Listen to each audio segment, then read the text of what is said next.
Em uma das nossas viagens ao Rio de Janeiro, nossa equipe conversou com Lívia Marinho, que apesar das dificuldades na infância, buscou a estabilidade do serviço público para garantir o futuro das filhas. Confira! No concurso em pauta de hoje, nós viemos até o Rio de Janeiro conversar com a Lívia Marinho Lessa, que é técnica judiciária do Tribunal de Justiça do Estado do Rio de Janeiro. Tudo bem, Lívia? Tudo ótimo. Muito obrigada por ter cedido o espaço, o tempo, para conversar com a gente. Então, Lívia, conta para nós um pouco da tua história de vida, da tua trajetória. Tá bom, Lucila. Eu tive uma infância muito pobre, né? E a infância pobre por si, ela não é algo que traga nenhum motivo para para virar reportagem ou virar entrevista.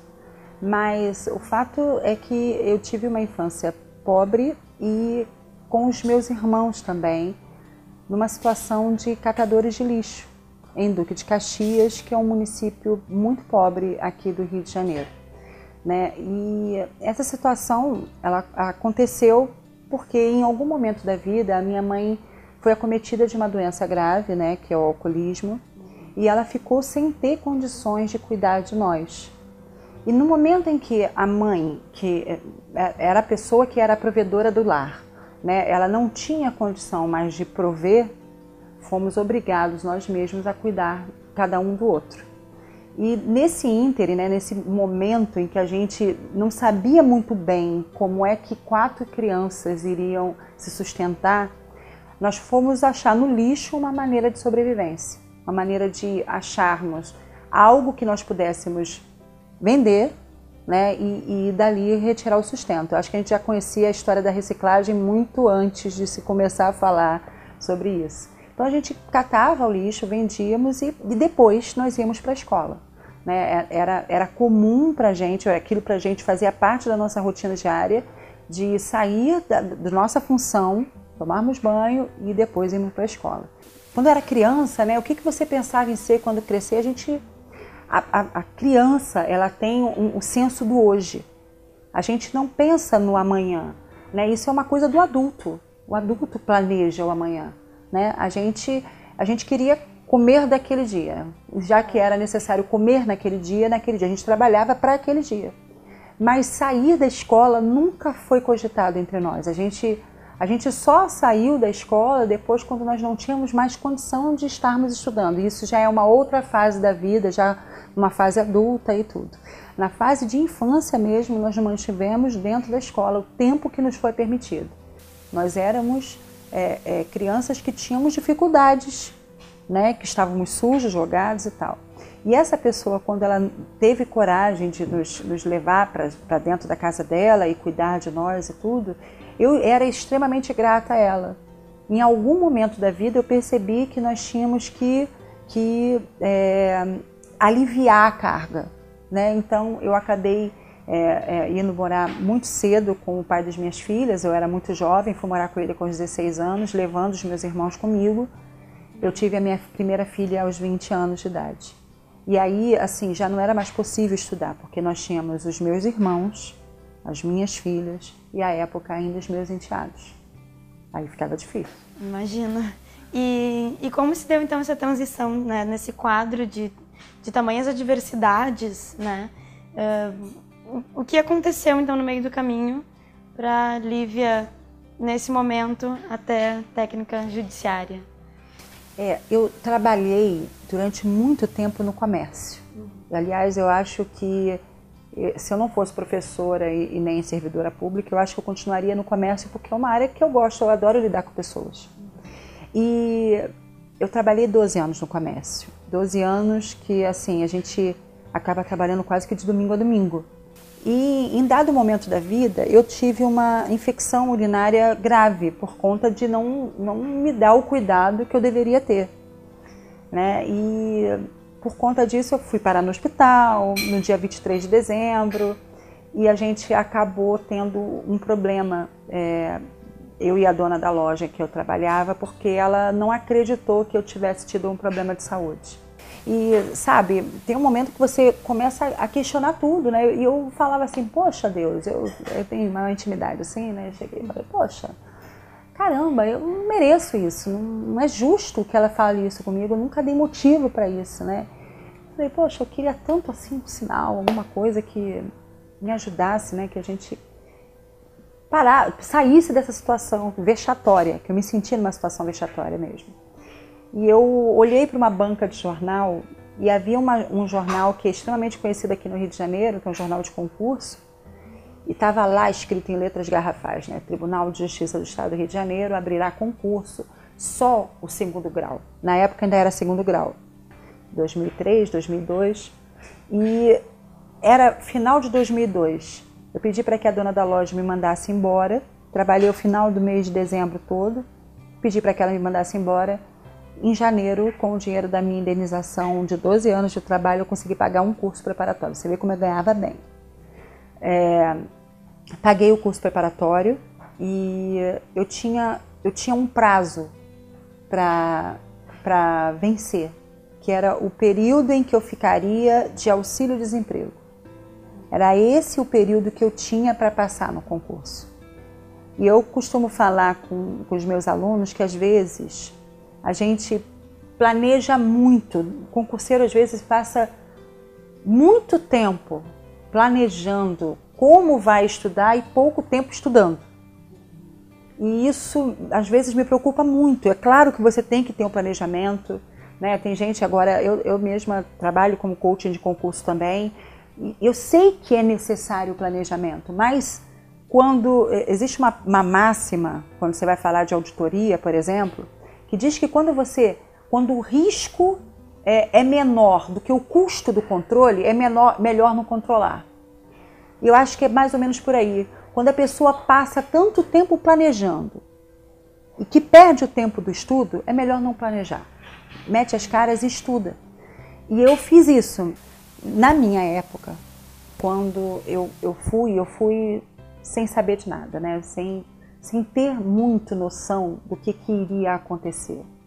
Eu acho que talvez por não saber o risco que eu corria de não passar, eu não cogitei a ideia de não passar. Eu só pensava assim, bom, eu estou em janeiro, em maio acaba o meu curso, eu vou estudar até dezembro, eu passo em dezembro, em janeiro. Eu nunca cogitei o fato de não passar. E eu fui estudando, né? E à medida que eu ia estudando, eu fui ganhando amigos extremamente parceiros, que é uma outra coisa muito bacana, né? Os concurseiros são muito unidos, acabam um ajudando o outro, né? Eu não tinha código para estudar. Eu copiava tudo que o professor falava. Ele lia a Constituição e eu ia copiando. Tem um professor aqui no Rio de Janeiro que eu gosto demais dele, o professor Alberto Lovera, que eu sou eternamente grata, porque assim, ele era brigão, chato, não sei o que, blá blá blá. Mas um dia ele me viu escrevendo o código, ele falou assim, mas por que você está copiando isso, menina? Você não está vendo que isso está escrito no código? Eu falei assim, mas eu não tenho código. Aí ele falou assim, não é possível, você não tem um código. Qualquer pessoa vai estudar para o concurso tem código. Eu falei, professor, se eu comprar o código, eu não tenho como comprar pão. Eu passava o dia, no meu período de curso, do concurso, com 5 pacotes de amendoim por dia. Eu estudava num curso preparatório pago, que eu já tinha investido a minha indenização.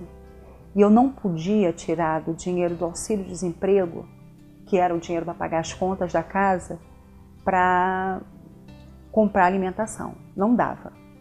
Então, amendoim, eu sou a prova viva de que amendoim é bacana. Que eu comprava amendoim doce e salgado. Se eu sentisse necessidade do doce, eu comia o doce. Se eu sentisse necessidade de salgado, eu comia o salgado. E passava o dia todo com aqueles 5 pacotinhos ali como se fosse a minha ração do dia. E estudando. Terminava o curso preparatório à tarde, né? Eu estudava de manhã no Centro de Ensino Supletivo, levava os módulos para estudar física, biologia, química. Como tu tinhas interrompido, teu estudo estava, além de estudar para o concurso, estava terminando o ensino médio. O ensino médio, que era o antigo 2º grau. O antigo 2º grau. Então eu ia, que era uma escola de estado aqui do estado, eu ia para esse curso de estado, estudava as matérias naquele dia, saía de lá e ia para o curso preparatório. E além disso, quando chegava em casa de noite, tinha minhas tinha três que filhas. dar conta das filhas, da eu casa. tinha 3 filhas à época, né? Eu tinha uma filha com 2 anos, uma com 4 anos e uma com 6 para 7 anos. Né? E elas, assim, as minhas filhas dormiam e quando eu estava perto de chegar, parecia que era um reloginho. Elas acordavam e ficavam me esperando, porque elas queriam que eu lesse a historinha para elas, né? Eu lesse o livro para elas, eu desse atenção a elas. Porque acaba que a gente estudando, a gente rouba muito tempo. A gente rouba tempo dos filhos, dos pais, dos amigos, da namorada, do namorado. Mas todo esse tempo roubado, ele se converte depois em benefício, né? Eu não trabalho mais sábado e domingo, exceto quando eu estou de voluntária em alguma ação social. Eu tenho recesso de final de ano, que eu nunca imaginei ter, já que no final de ano era o período que eu, como vendedora, mais trabalhava. Né? Eu passei a ter férias e gozar as férias. Então, os tempos que eu deixei de dar às minhas filhas àquela época, elas foram recompensadas com um tempo em dobro, né? Que só me foi possível dar porque eu estava dentro de um cargo público. E é interessante a gente ver isso, né? Que não é apenas o salário, né? Um valor que também dá qualidade de vida, também essa organização de tempo. É legal a gente porque assim, às vezes as pessoas fazem um concurso e é claro que a necessidade premente da pessoa que está desempregada, de quem tem filho para criar, de quem está passando por dificuldade, a necessidade inicial é a do dinheiro. Mas o concurso ele dá a gente algo muito maior. Eu tenho uma liberdade de fala ante os meus colegas e ante os meus superiores que eu não teria dentro de um local onde eu tivesse um patrão. Porque quando você é empregado, a sua fala está sujeita à fala do outro. Se ele te permite fala, você fala. Se ele te permite manifestação do pensamento, você tem. Quando você está num cargo público, a sua manifestação de pensamento, ela é livre. É livre desde que você não cometa crime, mas você tem a oportunidade de dizer que isso não está certo, ou com aquilo eu não concordo. Você tem o ganho do tempo, que é algo que para mim faz uma falta muito mais importante do que o dinheiro, porque depois, no momento em que as contas estão pagas, que a comida está na geladeira, o mais importante é você ter qualidade de vida, e a qualidade de vida ela perpassa pelo tempo que você tem com a sua família. E essas coisas, elas são muito importantes porque elas são parte do conjunto. E por isso que eu falo mesmo, caramba, vale a pena estudar, eu vou falar agora assim, aqui, só um cadinho, porque vale muito a pena estudar. O estudo, ele é um instrumento de libertação. Eu não seria quem eu sou, não teria o que eu tenho. Vocês estão na minha casa, aqui no Rio de Janeiro, eu estou um mês nesse apartamento aqui, um apartamento próprio, que a gente comprou, tanto eu quanto meu marido, nós compramos com o dinheiro do cargo público que nós exercemos. Isso não seria possível na crise em que nós vivemos hoje, né, que todo mundo fala tanto dessa crise. Isso não seria possível se nós estivéssemos sujeitos a um emprego particular. Talvez não seria possível. Eu, com o ensino médio que eu tinha em 2002 para 2003, eu não ganharia o que eu ganho hoje. Eu, com o ensino médio que eu tinha naquela época, eu não teria estabilidade de emprego. Né? E assim, quando eu fiz o concurso, no momento em que eu fiz o concurso, que eu fui lá fazer a minha prova, eu tenho que dar aqui tudo de mim. Eu dormia muito pouco, eu adquiria uma insônia produtiva maravilhosa. Passar naquele momento foi muito importante. Né? Eu concorri com 90 mil pessoas. Estar dentro daqueles que foram chamados, dentro do número de vagas, nossa, me fez realmente muito feliz. Agora, quando eu cheguei no meu curso, no meu trabalho, eu cheguei no dia 1º de setembro, no dia 1º de outubro eles começaram a fazer a escala de férias. Quando a minha diretora veio falar comigo da escala de férias, eu chorei.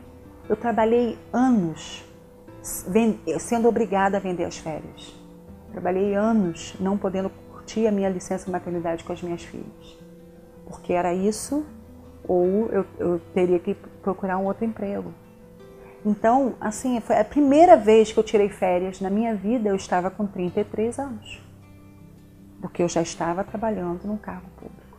Então, para mim, importa muitas outras coisas, tem um ganho subjacente muito maior. Então, Lívia, a gente queria agora, então, nesse momento, depois dessa linda trajetória, né, que tu colocou para nós, assim, te parabenizar também, que tu deixasse uma mensagem, então, para quem está estudando para concurso, para quem tem esse desejo de também alcançar um cargo público, o que tu diria para essas pessoas nesse momento? Eu gostaria de falar para você que sonho é alguma coisa extremamente pessoal. A gente dorme e só a gente sabe aquilo que a gente sonhou. O concurso, ele tem que ser um sonho pessoal, mas de caráter coletivo. Pactua com a tua família, com os teus amigos não, né? Mas com aquelas pessoas que são mais chegadas a você. Pactua com ele a tua ausência, pactua com ele o seu afastamento e estude, se dedique, porque não é impossível. Não é impossível você que tem 3 filhos para cuidar, que ficou sem o apoio do marido, não é impossível para você que não teve todas as condições financeiras para ter o melhor curso preparatório. Não é impossível. Eu costumo falar para os meus alunos que se você não decidir mudar, você já decidiu ficar na mesma. Se a tua história ela precisa de uma mudança de rota, decida mudar a rota, porque você consegue. Isso você pode ter certeza. Tá bom? Muito obrigada, Lívia, mais uma vez.